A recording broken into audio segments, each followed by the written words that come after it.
Hermanos, la gracia y la paz de nuestro Señor Jesucristo sea en cada corazón. El Señor ha sido bueno con nosotros porque siempre nos invita a estar juntos en la comunión con su Hijo Jesucristo, y estar en la comunión con su Hijo Jesucristo es estar en la comunión con la iglesia. Recuerde que el Señor habita en cada corazón, en cada uno de nosotros habita el Señor por el Espíritu Santo.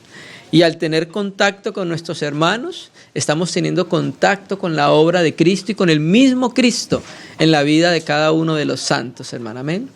En estos momentos estamos considerando el libro de Gálatas. La serie se llama Un comentario a la epístola de los Gálatas. Hoy sería nuestra sexta reunión. Recuerde que en la primera reunión vimos una introducción donde hablamos acerca del autor de la epístola y empezamos a considerar algunos aspectos históricos y algunos aspectos que nos presenta la palabra acerca de quién era el escritor de la epístola, y miramos cómo en la historia de la iglesia nunca hubo duda de que el apóstol Pablo fuera el escritor de la epístola a los Gálatas. El problema era que si se creía que era Galacia del norte o era Galacia del sur, por causa de los mismos patrísticos, ¿cierto? Entonces vimos que cuando vimos bibliología, nos dimos cuenta que cuando empezó la formación del canon, primero empezó a formarse los evangelios, y después de los evangelios se formó algo que se llamaba las epístolas del apóstol, las 3 epístolas del apóstol Pablo. Y lo que unió los evangelios con las epístolas fue el libro de los Hechos, escrito a Teófilo, ¿cierto? Entonces nunca hubo duda que Pablo fue el escritor de la epístola.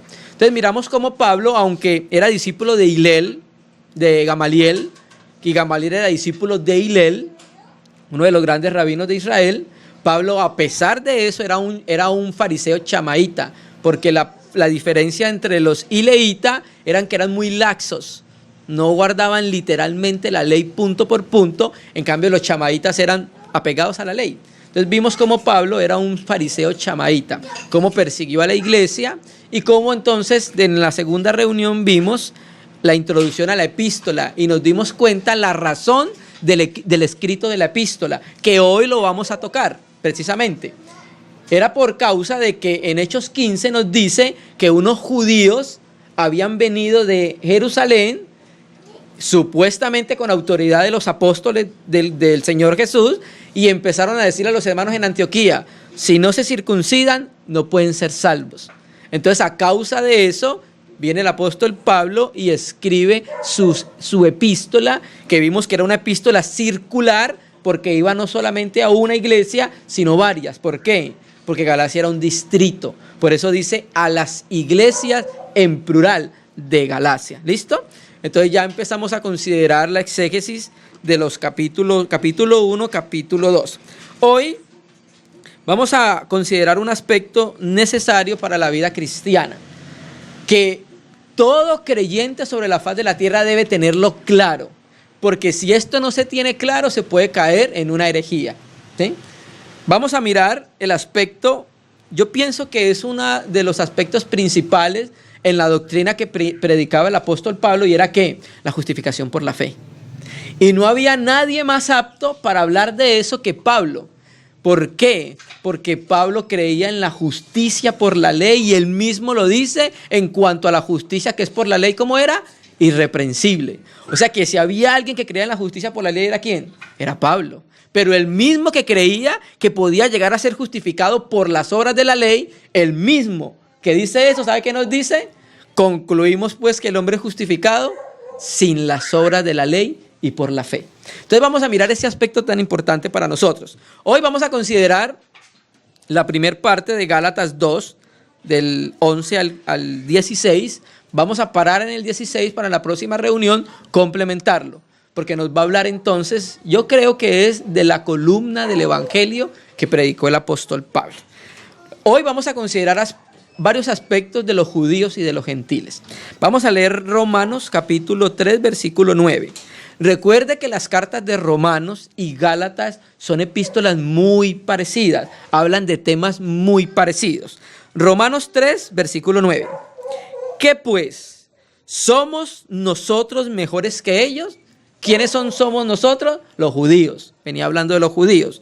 ¿Cuáles son ellos? Los gentiles, ¿sí? Entonces, ¿somos mejores nosotros los judíos que los gentiles? En ninguna manera, pues ya hemos acusado a judíos y a gentiles que todos están bajo pecado. Había una particularidad de los judíos en la ley que rechazaban a los gentiles. ¿Por qué? Porque no tenían la ley. Eran como animales que no tenían la ley de Dios, incluso los llamaban como perros. ¿Sí? Entonces los judíos despreciaban a los gentiles porque no tenían la ley, ¿cierto? Pero Pablo concluye que aún los judíos teniendo la ley y los gentiles no teniendo la ley, sino solamente en la conciencia de sus corazones, les dice, concluimos que tanto los judíos como los gentiles están ¿qué? Todos encerrados bajo pecado. O sea, la condición del hombre, tanto judío como gentil, ¿cuál es? La misma. Todos están encerrados bajo pecado. Entonces, con ese punto de partida, vamos a empezar a considerar Gálatas, capítulo 2, versículo 11, donde nos quedamos. 2:11. Entonces ya hablamos en el 1, como Pablo en la salutación, es una salutación completamente diferente a todas las epístolas. Los elogia a los hermanos, dice que ora por ellos, pero en esta salutación, lo primero que le dice Pablo es, les presento a Jesucristo crucificado para que pueda solucionar los problemas que ustedes tienen. Y luego dice que está asombrado de cómo los Gálatas han abandonado el evangelio de la fe para seguir un evangelio diferente. Entonces, un evangelio que se basa en las obras para poder ser justificado delante de Dios, la Biblia dice que es un evangelio ¿cómo? Diferente, es un evangelio extraño, porque ¿qué es lo que hace? Menoscaba la obra de nuestro Señor Jesucristo y coloca al hombre como si pudiera hacer algo por salvarse, ¿sí? Cuando vimos la serie de heresiología, había una particularidad de todas las sectas que vimos. ¿Cuál? Todas creían en la salvación por obras. Con eso dejaban a un lado la doctrina bíblica de la justificación por la fe. Hermano, pero la salvación por obras es imposible que un hombre pueda ser justificado delante de Dios. Hermano, pero Santiago dice que Abraham fue justificado por las obras. Bueno, pero tienes que entender el contexto de Santiago. Santiago está hablando de la salvación del alma. Para entender Santiago les voy a recomendar un libro del hermano Delcio Meireles, muy bueno, exegéticamente bueno, se llama Santiago, prueba, madurez y reino. Y el hermano cuando llega a la parte del capítulo 2 explica claritamente a qué se está refiriendo cuando dice que Abraham fue justificado por las obras. Cuando dice que Abraham fue justificado por las obras, ¿en relación a qué? Cuando entregó a Isaac en sacrificio, ¿se acuerdan? Pero muchos años antes Dios lo había declarado justo por la fe, ¿cierto que sí? Naturalmente que una persona salva debe tener obras. ¿Por qué? Porque es el producto de que es una persona salva y va a mostrar entonces las obras que Dios preparó de antemano para que anduviese en ellas. Pero no son garantía, o sea, no justifican a la persona delante de Dios. Ninguna obra, por muy sublime que sea, no justificará a nadie delante de Dios. Y vamos a mirar qué es la justificación. Después miramos entonces las credenciales del apóstol Pablo y miramos entonces cómo él estuvo reunido con Pedro 15 días, después de 14 años subió a Jerusalén y vamos a leer el versículo 11. Vamos a llegar a ese aspecto bien importante. Hay un subtítulo en Reina y Valera del 60, ¿cierto? Dice, Pablo reprende a Pedro ¿en dónde? En Antioquía. Había una particularidad de los apóstoles. Ustedes saben que el apóstol es un ministerio ¿cómo? Itinerante. Los apóstoles del Espíritu. Apóstoles del Cordero no hay más. Fueron los 12, ahí se cerró la línea de los apóstoles del Cordero. Pero los apóstoles del Espíritu, según Efesios 4, son apóstoles, son obreros itinerantes que van de ciudad en ciudad, edificando iglesias, plantando iglesias y edificándolas. Y Pedro, como apóstol, su trabajo también era itinerante, ¿cierto? ¿Ustedes recuerdan 1 Corintios? ¿Cuál era el problema en 1 Corintios? División. ¿Por qué? Porque Corintios se había fraccionado en varias partes, la iglesia misma, diciendo uno, bueno, yo soy de Pablo. Pablo nos edificó, Pablo nos plantó, nos predicó el evangelio. Luego otra parte de la misma iglesia decía, bueno, nosotros somos de Apolos. ¿Por qué? Porque vemos cómo la Biblia dice que Apolos visitaba también las iglesias. Entonces cuando Apolos llegaba a Corintios, y lo escuchaban predicando, la Biblia dice claramente en Hechos 18 que Apolos era ¿qué? Poderoso en la palabra, ¿cierto? Y refutaba vehementemente a los judíos y les mostraba por la escritura, en ese momento la Taná del Antiguo Testamento, que Jesús era el Cristo. Entonces cuando alguien escuchaba predicando a Apolo diría, qué maravilla, ¿cierto? Entonces una parte de Corintios decía, no, nosotros somos de Apolos. Pero otra parte decía, no, nosotros somos de Pedro. Es que Pedro vio al Señor, Pedro escuchó al Señor. Entonces se ve que Pedro también visitaba la iglesia en Corintios. Otra parte de la misma iglesia dice, no, ni de Pablo, ni de Pedro, ni de Apolos, somos de Cristo, ¿sí? Pero ese de Cristo tenemos que ver la manera en que lo decimos, para no ser sectarios. Si decimos, nosotros somos de Cristo, pero ustedes no, ¿qué es eso? Sectarismo. Para no ser sectarios decimos, nosotros somos de Cristo con todos los que hay en esta ciudad, que son de Cristo. Somos uno con ellos porque son nuestros hermanos. Entonces ese de Cristo debe ser inclusivo, no exclusivo. Incluir a los que el Señor incluyó. Si nosotros sacamos a los que el Señor incluyó, estamos dividiendo el cuerpo de Cristo. Entonces los apóstoles se visitaban y Pedro estuvo en Antioquía. Y recuerde que la razón de la epístola precisamente fue el problema en Antioquía. Habían unos judíos que no, o sea, los judíos en su momento, cuando ustedes hacen un recorrido a Hechos de los Apóstoles, se van a dar cuenta quién fueron las personas que más daño le hicieron a Pablo en cada ciudad. ¿Quiénes? Los judíos. Levantaban a todas las personas donde iban contra ellos, ¿cierto? 11. Pero cuando Pedro, el manuscrito griego más antiguo dice Cefas. El que tenga la Biblia textual se va a dar cuenta que lo dice. Es Cefas, que era el nombre arameo de Pedro, ¿cierto? Pero cuando vino Cefas o Pedro, cuando Pedro vino a Antioquía, le resistí cara a cara porque era de condenar. En la Biblia hay unos pasos para poder exhortar a los hermanos cuando han pecado contra uno, ¿cierto? Cuando han pecado contra la iglesia, entonces debe ser un asunto público. Cuando se peca contra uno, la Biblia como dice, si tu hermano ha pecado contra ti, llámalo aparte. Si tu hermano te escucha, has ganado a tu hermano, primera instancia. Si no te escucha, ¿qué dice? Llama a 2 o 3 testigos. Si no escucha a los 2 o 3 testigos, tercera instancia. ¿Llama a qué? A la iglesia. Y si no escucha a la iglesia, última instancia. Tenlo por gentil y pública. Entonces aquí vemos que Pablo no utilizó de esto. Y no porque Pablo no supiera lo que Jesús había dicho. Claro que sí. Pablo sabía lo que Jesús había dicho. Pero resulta y pasa que creo que es primera de Timoteo 5:17, dice, contra un anciano no admita acusación a no ser que sea con 2 o 3 testigos, ¿cierto? Y el verso que sigue, y si persiste en pecar, repréndelo delante de todos. Estoy parafraseando, ¿sí me entiendes? Para que todos aprendan a temer. Entonces, cuando Pedro viene a Antioquía a visitar la iglesia, porque eso era normal entre ellos, visitar las iglesias que estaban abiertas a la comunión naturalmente. Entonces, cuando Pedro llega a Antioquía, Pedro estaba haciendo algo que estaba en contra del evangelio que predicaba Pablo, que era el mismo evangelio que predicaba Pedro. ¿Por qué lo sabemos, hermano? El asunto de predicar la justificación por la fe no es un asunto único de Pablo. ¿Ustedes recuerdan a Pedro cuando estuvo en Cornelio? Con Cornelio, Hechos 10 y 11. ¿Ustedes recuerdan qué dijo Pedro en el sínodo en Jerusalén? Dijo, Dios ha purificado por la fe los corazones de ellos. Y Pedro tuvo una visión, ¿recuerda?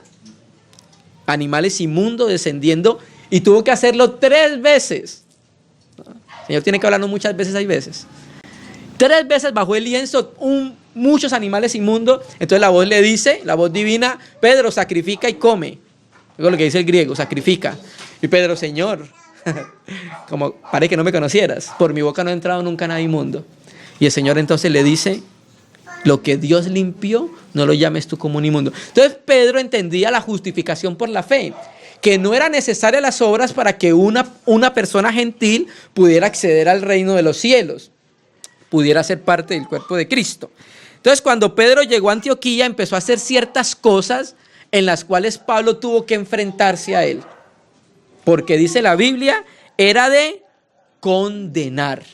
¿Sí me entiendes? No una condenación para perdición, sino que lo que estaba haciendo el Pablo hallaba ciertas fallas. Y eso que estaba haciendo Pedro estaba haciendo tropiezo en la iglesia en Antioquía. ¿Por qué? Porque la iglesia en Antioquía era una iglesia mayormente de gentiles. Y a esos gentiles se le ha predicado la justificación por la fe. Y si a esos gentiles se le había dicho, en Cristo Jesús no hay diferencia. ¿Por qué? Pablo mismo lo dice en Gálatas. En Cristo ya no hay judío, ya no hay griego. ¿Por qué? Porque Cristo en la cruz rompió las barreras que había. Entonces estos judaizantes estaban volviendo a crear las barreras. Entonces vamos a mirar por qué fue lo que pasó con Pablo y Pedro. Aquí hay algunos que han dicho, mentirosos, que han dicho que Pedro y Pablo eran enemigos acérrimos, hermano. Y eso es mucha mentira. Primero que todo porque en los corazones de los apóstoles no se albergaba ningún tipo de odio ni aborrecimiento hacia ningún hombre. ¿Por qué? Porque el mandamiento del Señor es, aborrezcan a los que los aborrecen, ¿cierto? No, amen a vuestros enemigos y a los que los aborrecen, ámelos. Entonces en el corazón de ellos no había eso. Cosa que nos damos cuenta cuando Pablo escribe en su segunda epístola. Como os ha escrito nuestro queridísimo hermano Pablo en todas sus epístolas, cosas difíciles de entender, ¿sí? Entonces nunca hubo enemistad entre ellos, sino que hubo una reprensión de parte de un hermano maduro con otro hermano maduro, un par de apóstoles, y con esto Pablo nos muestra la equivalencia de su ministerio apostólico, que también era apóstol como Pedro, ¿cierto que sí?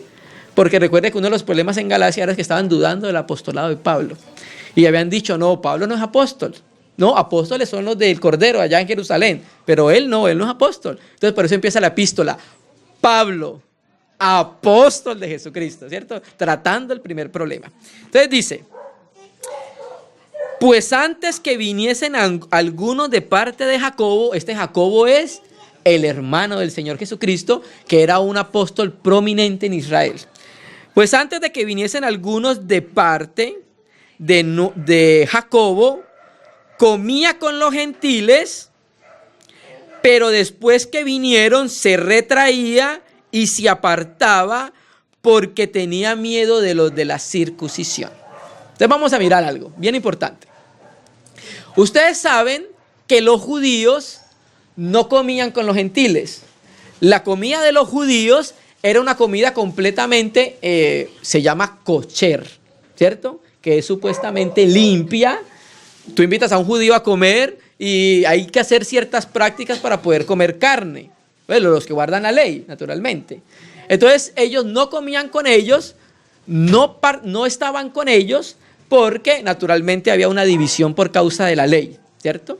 Entonces Pedro, desde que tuvo la visión en Jerusalén, ¿qué hacía Pedro? Comía con los gentiles, tenía comunión con los gentiles, estaba en el ágape de los gentiles. Y cuando llegó a Antioquía, que la mayoría era iglesia gentil, tenía la comunión, comía con los hermanos. Pero llega Jacobo y envía unos judíos allá. Cuando llegan esos judíos, Pedro se da cuenta que llegaron y se aparta de ellos, de los gentiles, de la iglesia en Antioquía, y se retraía, se sustraía, dice el texto griego. Y ya no tenía comunión con ellos, ya no compartía con ellos, ya no comía con ellos, porque llegaron los enviados de Jacobo. Se ve que los hermanos en Jerusalén todavía tenían cierto agrado por guardar algunas cosas de la ley, ¿cierto? Entonces, en esa simulación, dice la Biblia, Pedro tenía cierto temor. ¿Por qué, hermanos? Porque, ya lo dijimos, ¿quién le hizo la vida imposible al apóstol Pablo? Los judíos. Cuando Pablo llegó a Jerusalén al templo, cuando lo arrestaron, ¿quién hizo el alboroto? Los judíos. Estos hombres no cesan de predicar contra el templo y contra las costumbres de Moisés. Hicieron que lo cogieran y lo apedrearan. Entonces Pedro tenía cierto temor de que también sucediera lo mismo con él, de que su ministerio fuera desacreditado entre los judíos por estar comiendo con los gentiles. Entonces vamos a mirar que históricamente los judíos nunca han hecho eso. Vamos a Daniel, capítulo 1, versículo 8, solamente el versículo 8. Daniel, capítulo 1, versículo 8. Conocemos el contexto histórico. Judá fue llevado por Nabucodonosor cautivo a Babilonia por desobedecer al Señor. Y estando ahí, donde todos fueron vencidos, vemos unos vencedores. Daniel con Ananías, Azarías y Misael, ¿cierto? Y leamos el versículo 8. El contexto, tomaron estos jóvenes porque eran unos príncipes de Israel, los metieron en el palacio del rey, que los instruyeran en la lengua de los caldeos, ¿cierto? Y de que les alimentaran con la comida que comía el rey de Babilonia, en este caso era Nabucodonosor. Entonces llega el versículo 8 y dice, y Daniel propuso en su corazón no contaminarse con la porción de la comida del rey, ni con el vino que bebía.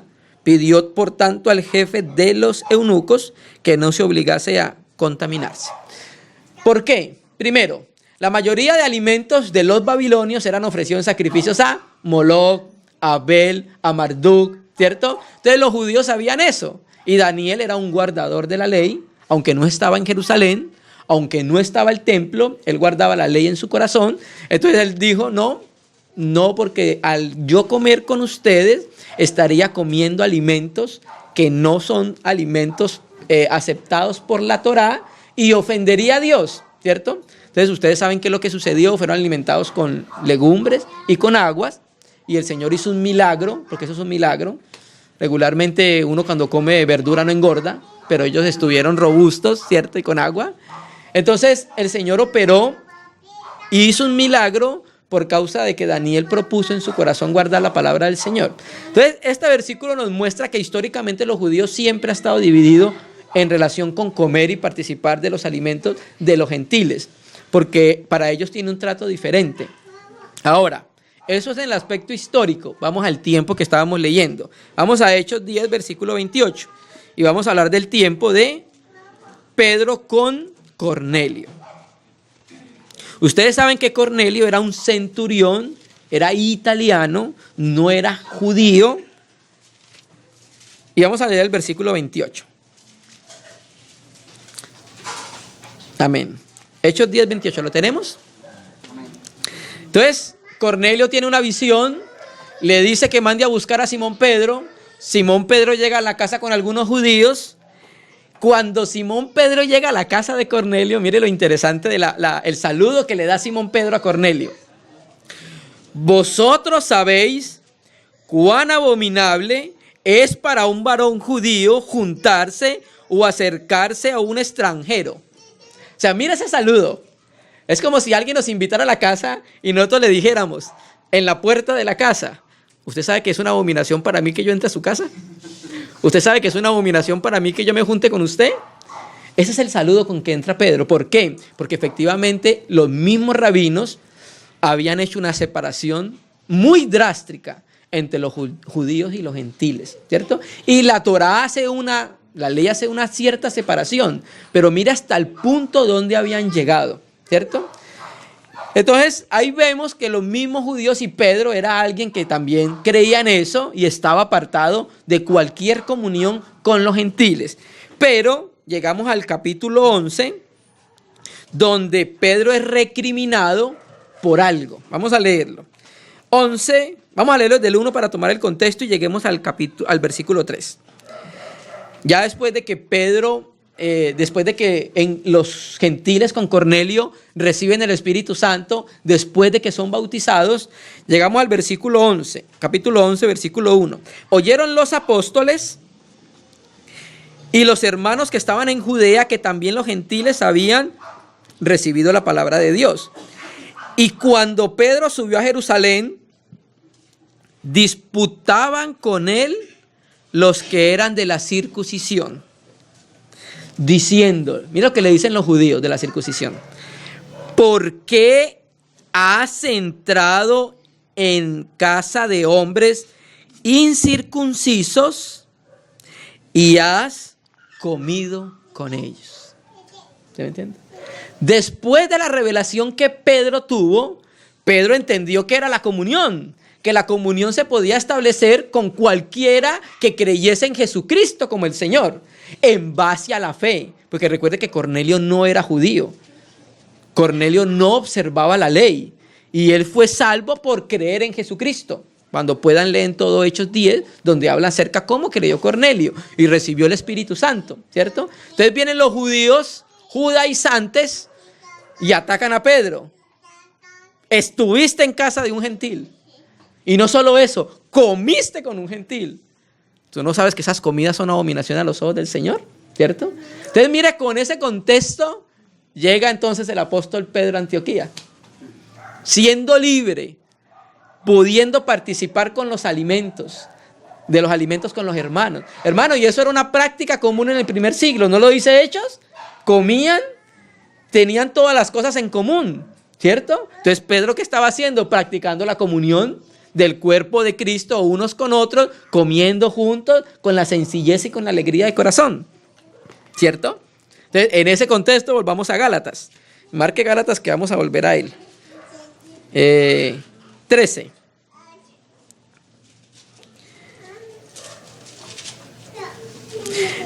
Gálatas 2:13. Solamente vamos a quedar en el 16 porque hay muchos aspectos a considerar desde ese versículo, hermano, sobre todo el 16 y el 20. Entonces vamos a hoy a ver una primera parte. Dios mediante, en la próxima reunión vemos la segunda parte para complementar el aspecto de la justificación por la fe. 13. Y en su simulación, hay algunas versiones que dicen, y en su teatro, y en su fingimiento, participaban también los otros judíos. ¿Quiénes? Recuerde que en Antioquía también habían creyentes de nacimiento judío. Entonces, cuando un creyente de nacimiento judío y la misma iglesia en Antioquía ve a Pedro, uno de los 12 apóstoles del Cordero, haciendo estas cosas, ¿qué van a hacer? Lo van a seguir, hermano.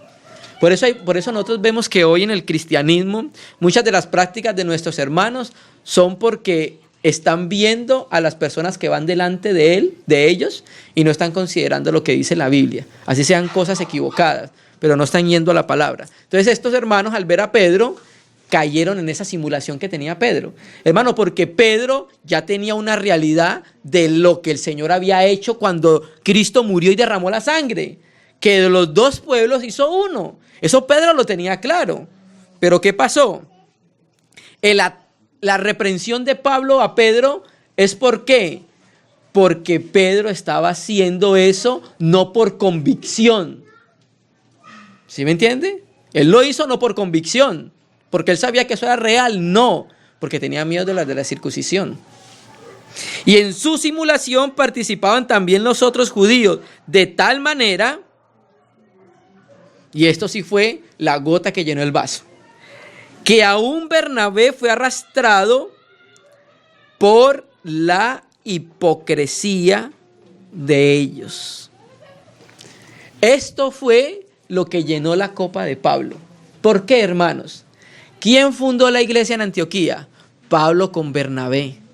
Bernabé fue el que estuvo en la obra apostólica con Pablo. ¿No dice el Espíritu Santo en Hechos 13? Apártame a Pablo y a Saulo y a Bernabé para la obra que lo he llamado. Entonces Pablo y Bernabé eran los apóstoles que habían trabajado en ese sector, en ese área, y habían edificado iglesias en Galacia, y Hechos 14 nos dicen que habían nombrado ancianos. Entonces, cuando sucede que ven a Bernabé, uno de los fundadores de las iglesias, haciendo esa simulación, retrayéndose de tener comunión con los gentiles, Pablo viene y le dice: eres de condenar. ¿Por qué? Primero, porque estás atacando el corazón del evangelio, la justificación por la fe y la obra que Cristo hizo. Segundo, estás llevando a la iglesia a que retroceda. Está haciendo un mal testimonio para la iglesia, ¿sí? Entonces nosotros muchas veces las cosas que hacemos, cada uno de nosotros, nosotros caminamos, como lo hemos dicho siempre, en un campo minado, hermano. Damos un mal paso y puede ser una afectación para el cuerpo de Cristo. Puede ser un mal testimonio para el cuerpo de Cristo, hermano. ¿Se me entiende? Entonces, a causa de eso fue que Pablo entonces se enfrenta con Bernabé, porque cayó en la hipocresía o en la simulación de ellos. Pero cuando vi, este es Pablo, que no andaban rectamente, y mire la parte que vamos a resaltar, conforme a la verdad del evangelio.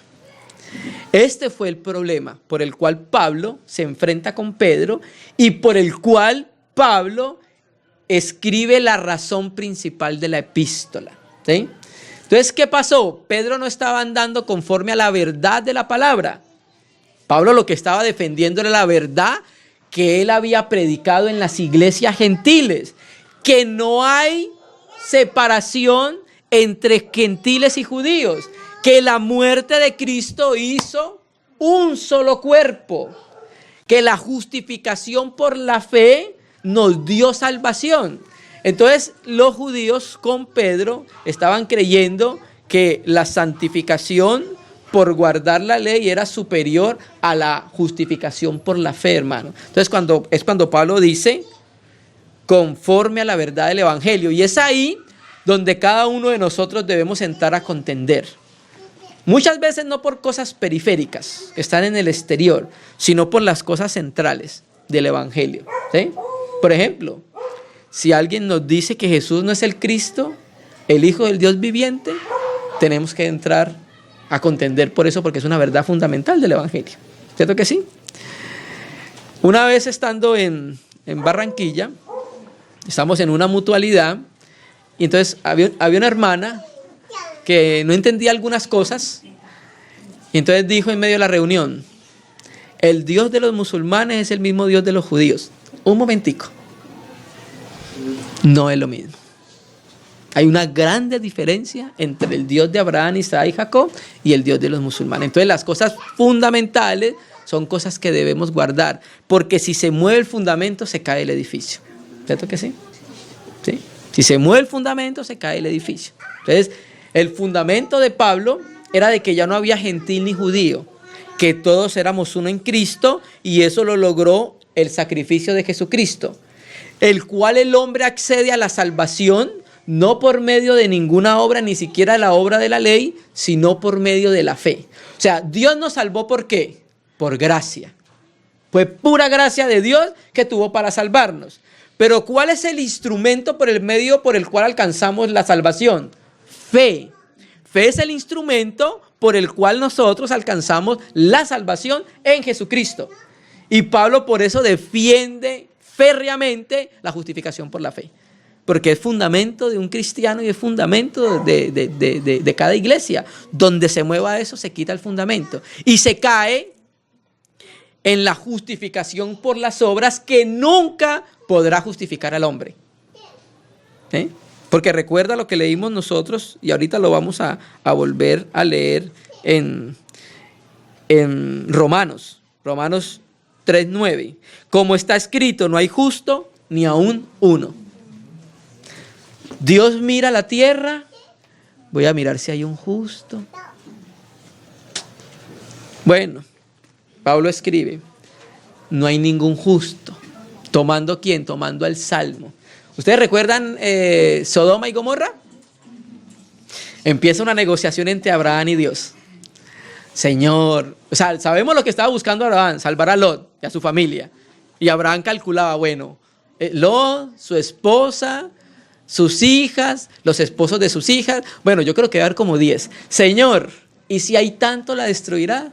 No la destruiré por causa de ellos. Y empieza a bajar, a bajar. Creo que llega a 10, ¿cierto? 10 o 5, no recuerdo.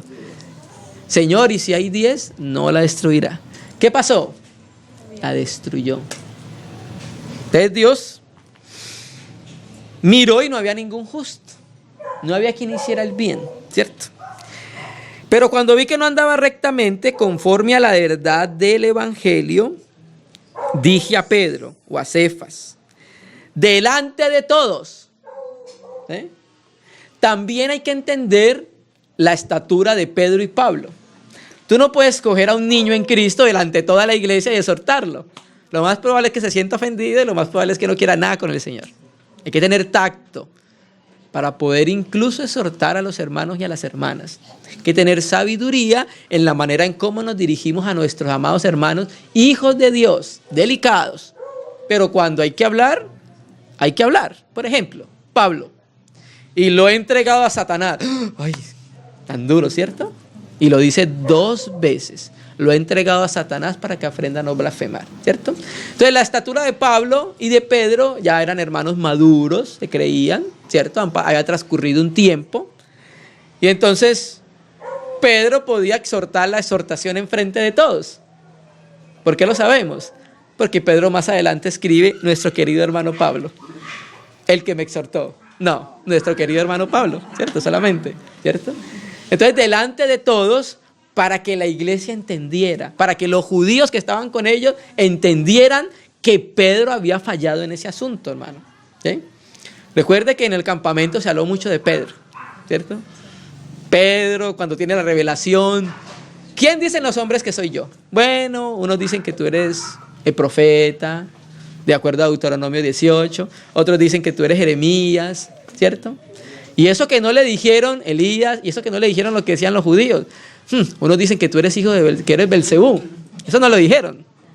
Entonces cuando ya quieres saber qué piensan los discípulos con los cuales ha tenido comunión íntima durante 3 años, ¿quién dicen ustedes que soy yo? Es cuando Pedro entonces tiene la revelación.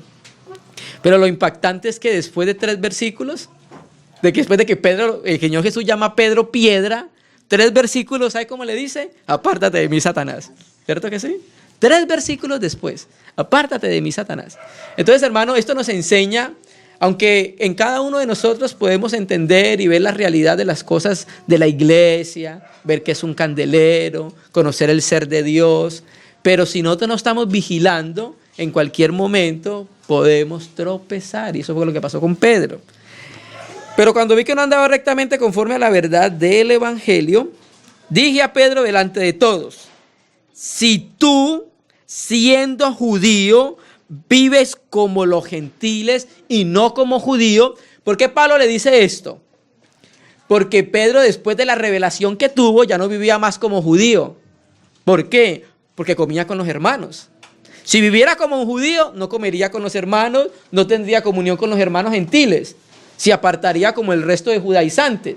Entonces Pablo le dice, se da cuenta que Pedro entendió la justificación por la fe, la purificación por la fe en el corazón de los gentiles. Pablo lo sabía porque predicaban lo mismo, no era un evangelio diferente. Cuando se dice que Pedro iba a ir a la circuncisión y Pablo a la incircuncisión, no porque fueran 2 evangelios diferentes, no. Tanto judíos como gentiles están, ¿qué? Encerrados en pecado. Y la salvación para ambos es una sola, por medio del sacrificio de Jesucristo, por medio de la fe. Entonces Pedro le reclama, tú eres judío, pero estás viviendo como gentil.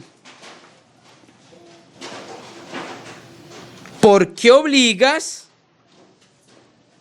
o demandas? La palabra griega, anaskase, significa demandar.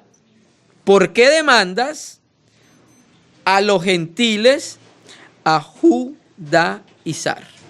¿Se me entiende? Entonces mira lo que estaba haciendo Pedro. Pedro estaba retrocediendo. Pedro tuvo una visión celestial maravillosa, hermanos. El Señor le dio una revelación donde el mismo Dios intervino para que la mente de Pedro pudiera dejar los prejuicios judíos e ir adelante. Y en esa revelación le mostró que él había limpiado a los gentiles con su sangre. No llames común lo que Dios limpió. ¿Qué limpió Dios? A los gentiles por la sangre. Pedro iba a tener una revelación maravillosa acerca de eso. ¿Pero qué hizo? Retrocedió. Y era el apóstol Pedro. Retrocedió.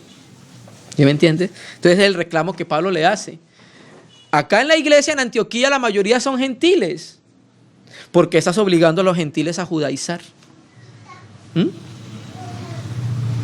Versículo 15. Entonces esto da paso para que entonces se pueda dar la presentación del tema de la carta. Y hermano, y es la primera vez, aunque ya Pablo había hablado en Hechos 13, después lo vamos a ver, pero es la primera carta en la cual Pablo escribe acerca de la justificación por la fe. Se cree que la primera carta de Pablo es la iglesia a los tesalonicenses, ¿sí? Pero el tema de los tesalonicenses era muy diferente. Pablo le habla a los hermanos del amor que tenían, un amor precioso. Pablo también les habla a los hermanos de que había algunos que no querían trabajar. Y también habla acerca de la venida de Cristo. Pero el tema primordial en Tesalonicenses no es la justificación por la fe, es acá en Gálatas. Es la primera carta donde Pablo enseña y coloca ese fundamento. Nosotros, ¿quiénes son nosotros? Pedro, Pablo y los judíos que habían ahí. Hay algunos que dicen que aquí ya Pablo no le está hablando a Pedro, pero nosotros incluye a los judíos y en este caso a Pedro. Nosotros, judíos de nacimiento y no pecadores de entre los gentiles. Tenemos que mirar este aspecto porque aunque los judíos tenían la ley, los judíos también eran pecadores, ¿no? ¿Qué le dice el Señor Jesucristo a los fariseos? Ustedes son hijos de vuestro padre el diablo. ¿No? ¿No le dice así? Entonces el hecho de tener la ley no quiere decir que no eran pecadores, sino que esa era la manera de hablar de los judíos. Leámoslo en Romanos 9. 9, allá atrás, y ahorita volvemos a Gálatas. 9, versículo 4.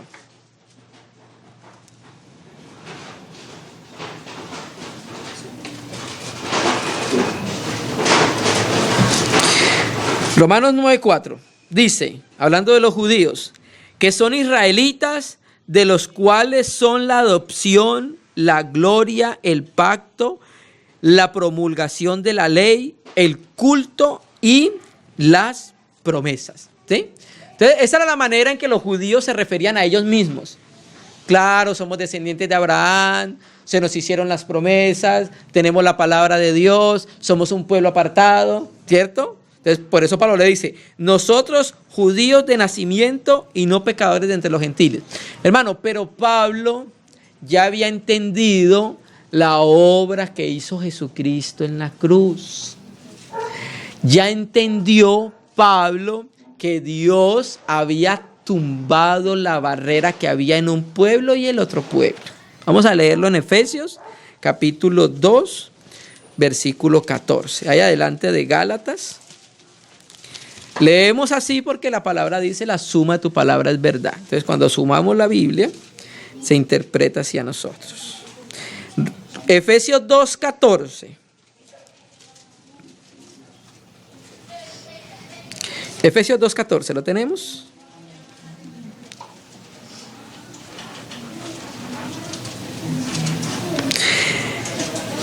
Porque Él es nuestra paz, que de ambos pueblos, ¿cuáles son ambos pueblos? Judíos y gentiles. ¿Sí? Aunque Pablo se expresaba de esa manera, hablando acerca de los israelitas, Pablo tenía claro que de los dos pueblos, judíos y gentiles, hizo uno. ¿Sí?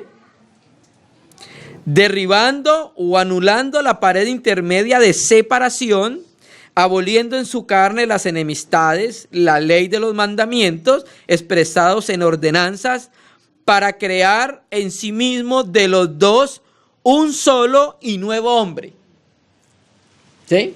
Entonces, por eso en el nuevo hombre no hay distinción de hombre o mujer, judío o gentil, esclavo o libre. ¿Por qué? Porque el nuevo hombre es Cristo con la iglesia y ahí no hay distinción. Por eso es que Pablo dice más adelante en Gálatas, bueno, si circuncida, no vale nada. Si deja de circuncidarse, no vale nada. ¿Por qué? Porque en la nueva creación eso no tiene valor. En la nueva creación Dios no va a estar mirando, bueno, ¿este será circuncidado o no será circuncidado? Eso no tiene ningún peso en la nueva creación. Somos una nueva creación, hechos en Cristo Jesús. Entonces por eso Pablo llega a la conclusión, en la nueva creación eso no tiene ningún valor. ¿Sí? Entonces, aboliendo en su carne las enemistades de la ley, de los mandamientos expresados en ordenanzas, para crear en sí mismo de los dos un solo y nuevo hombre. Entonces, ¿qué es la iglesia? Un nuevo hombre. ¿Por qué es un nuevo hombre? Porque recuerda, hermanos, que hay dos hombres solamente, ¿cierto? Hay dos cabezas representativas de dos hombres. Hay un hombre viejo, que es ¿quién? Adán. Hay un hombre nuevo que es Cristo. Adán es la cabeza de la vieja creación, Cristo es la cabeza de la nueva creación, ¿cierto? Entonces, fuimos trasladados de la vieja creación Y por eso existe una palabra en la Biblia que es el viejo hombre, en el cual Adán es cabeza, ¿cierto? Entonces Dios nos sacó, le dio muerte al viejo hombre y nos colocó en una nueva creación. Ahora estamos en Cristo, el cual es la cabeza de la nueva creación. Dios, cuando mira para la tierra, por decirlo así, Dios no ve hombres individuales, sino que ve a Adán o a Cristo. Adán, Cristo, Adán, Cristo, Adán, Cristo. No hay más. Solamente existen dos hombres delante de Dios, Adán y Cristo. Y mediante la cruz reconciliar con Dios a ambos en un solo cuerpo, matando en ella las enemistades. Volvamos entonces a Gálatas 2:16. Gálatas 2, versículo 16. Vamos el 15 otra vez, y ya vamos terminando. Nosotros, judíos de nacimiento, Pablo, Pedro y los judíos a los cuales le estaba predicando, y no pecadores de entre los gentiles, sabiendo, o sea, esto lo sabía Pedro, y esto lo debe saber la iglesia, sabiendo que el hombre, tanto judío como gentil, no es justificado por las obras de la ley. ¿Sí me entiende? O sea, esa es la defensa que le presenta Pablo a Pedro. Lo que estás haciendo está haciendo que lleve a los hermanos a tratar de ser justificados por las obras de la ley, sabiendo que el hombre no es justificado por las obras de la ley, sino porque por la fe de Jesucristo. ¿Me entiendes? No hay otra manera en el universo que una persona pueda ser declarada justa delante de Dios más que por la fe. ¿Qué es justificado? Justificados, si leen la Biblia textual en Romanos 5:1, dice: justificados pues por la fe tenemos paz para con Dios. ¿Listo? Ahí la Biblia textual dice: habiendo sido declarados ¿qué? Justos. La idea es esta: es una persona que se presenta ante el tribunal, la idea de justificados, ¿cierto? Y tiene muchos pecados encima y va a ser condenado. Y resulta que en ese tribunal la persona es hallada inocente, ya no se le encuentra ninguna culpabilidad. Entonces se declara inocente, habiendo sido declarado justo, ¿cierto? Esa es la figura que existe de la justificación. En la Biblia es que Dios nos atribuya justicia sin obras, que Dios nos atribuya a nosotros, pecadores, que merecíamos el infierno, porque la Biblia dice: la paga del pecado es ¿qué? La muerte. ¿Y qué es la muerte? El lago de azufre y fuego. Ese era nuestro fin, ¿cierto? Ese era nuestro paradero. Entonces, ¿qué hace Dios? Por medio de la obra de Jesucristo, se cumple la justicia de Dios en él, y todo aquel que cree que Jesús es el Cristo, la justicia de Dios es cumplida en él. Entonces Dios lo ve y lo ve justo, ¿cierto? Aunque siga siendo pecador. ¿Entendemos? La justificación, aunque el hombre siga siendo pecador delante de Dios, para Dios lo declara justo. ¿Por qué? Porque accedió a lo único que podía declarar justo al hombre. ¿Qué? La instrumentalidad para la justificación, que era la fe. ¿Sí me entiendes? La salvación pertenece a nuestro Dios, dice Apocalipsis. Y al pertenecer la salvación a nuestro Dios, no deja que el hombre obre en la salvación. Porque si el hombre puede salvarse por las obras, tendría de qué gloriarse delante de Dios. Y ya no dependería del Señor, sino de Él. Y entonces cuando se presenta ante el Señor: yo hice esto, hice tantos edificios, metí a tantos pobres y les di comida, hice tantas iglesias, hice tantas cosas, ¿cierto? Entonces se podría justificar delante de Dios. Pero lo dice la Biblia clarito. Ojo, estamos hablando de que deben haber obras en el creyente, porque es lo normal. Un creyente sin obra es un creyente infructífero. ¿Sí me entiendes? Y un creyente infructífero va a tener pérdida cuando estemos delante del Señor. ¿Sí? Entonces no estamos diciendo que no hay obras. Debe haber obras porque las obras hacen algo, complementan la fe. O Eso lo dice clarito Santiago, Jacobo. ¿Listo? Entonces, sabiendo que el hombre no es justificado por las obras de la ley, sino por la fe de Jesucristo, nosotros también hemos creído en Jesucristo. ¿Quién es ese nosotros? Pablo, Pedro, los judíos. Nosotros los judíos también hemos creído, no obrado, no guardado la ley. Hemos creído en Jesucristo. ¿Para qué?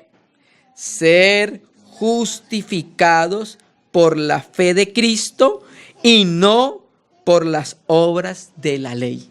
Esa es la conclusión del apóstol Pablo. Tanto nosotros judíos como los gentiles, ambos hemos sido justificados de la única manera que el hombre puede ser justificado delante de Dios: fe. ¿Sí me entiendes? Por eso, hermano, es tan importante conocer la doctrina de la justificación por la fe, dikaios. Es necesario, porque es columna del fundamento evangélico, hermano. Porque donde se predica algo diferente, ¿qué se está haciendo? Se está predicando un evangelio diferente. Y eso es lo que Pablo está atacando. Pablo empieza diciendo que están predicando un evangelio diferente. ¿Cuál es el evangelio diferente? Bueno, tratan de decir que son justificados por las obras de la fe, por las obras. Hemos creído en Jesucristo para ser justificados por la fe de Cristo y no por las obras de la ley. Y mire cómo termina el colofón. Por cuanto por las obras de la ley nadie será justificado. El griego donde dice nadie es sark. Ixar es la palabra griega para carne. Pablo está tomando esto de un proverbio, de un salmo, donde dice que ninguna carne se justificará delante de él. Entonces queda clara establecida en esta epístola que el hombre no puede ser justificado aparte de la fe. No hay otra manera que el hombre se le pueda adjudicar justicia más que en la fe, que lo vamos a ver en la otra reunión. Ya terminando, leamos Romanos 3. Volvamos al versículo 9.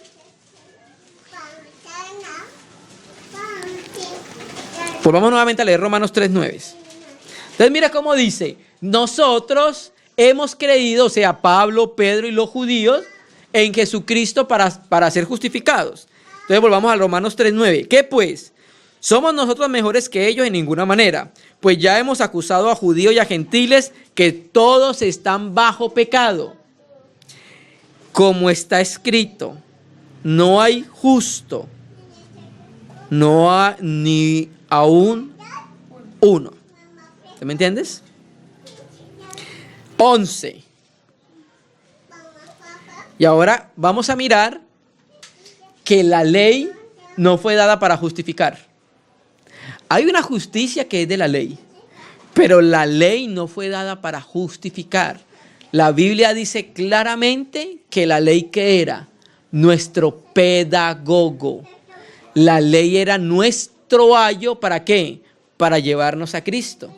La ley no se dio para justificar al hombre. La ley se dio para que el carácter de Dios fuera conocido. Y la ley se dio, ¿sabe para qué? Para que el pecado sobreabundara.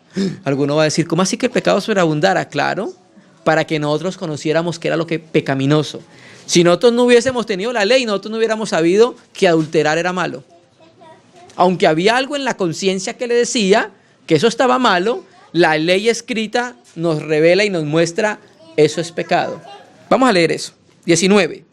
Pero sabemos que todo lo que la ley dice, lo dice a los que están bajo la ley, para que toda boca se cierre y todo el mundo quede bajo el juicio de Dios. Ya que por las obras de la ley, ningún ser humano será justificado delante de él. Porque por medio de la ley es el conocimiento, ¿qué? Del pecado. ¡Ah! ¡Qué interesante! Cuando Dios da la ley, el propósito de la ley, que era mostrar el carácter de la santidad de Dios, también al mismo tiempo le mostraba al hombre que el hombre no podía cumplir la ley. ¿Por qué? Porque la ley era espiritual y el hombre era carnal, vendido al pecado. ¿Me entiende? hasta que viene Jesucristo, un hombre espiritual, cumple la ley y nos da el Espíritu para que por medio del Espíritu podamos cumplir la ley de Dios. Pero mire lo importante acá, porque por medio de la ley, ¿qué dice? Es el conocimiento del pecado. Eso mismo lo dice Pablo en el 7:7, ahí en Romanos 7:7, ya terminando.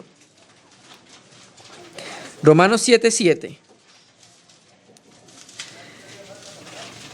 ¿Qué diremos pues? ¿La ley es pecado? En ninguna manera, ¿no es que la ley es justa, santa y buena? Pero mire lo que dice Pablo. Pero yo no conocí el pecado sino por la ley. Porque tampoco conociera la codicia si la ley no dijera no codiciarás. ¿Se me entiende? Entonces, ¿qué hace la ley? La ley muestra qué es el pecado, lo pecaminoso del asunto. Entonces la ley no fue dada para justificar por medio de la fe.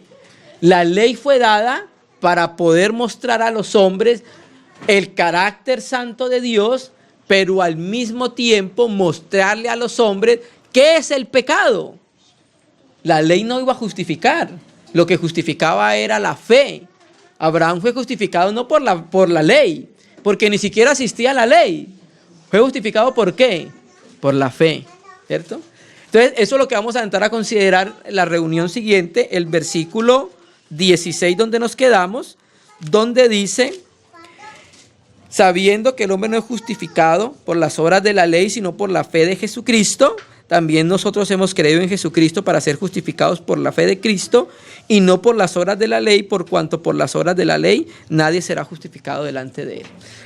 El hombre es salvo, es declarado justo, inocente, ya no se va para el infierno, no es por algo que haga, sino por creer, ¿cierto? Y esa doctrina la estableció los apóstoles por toda la Biblia.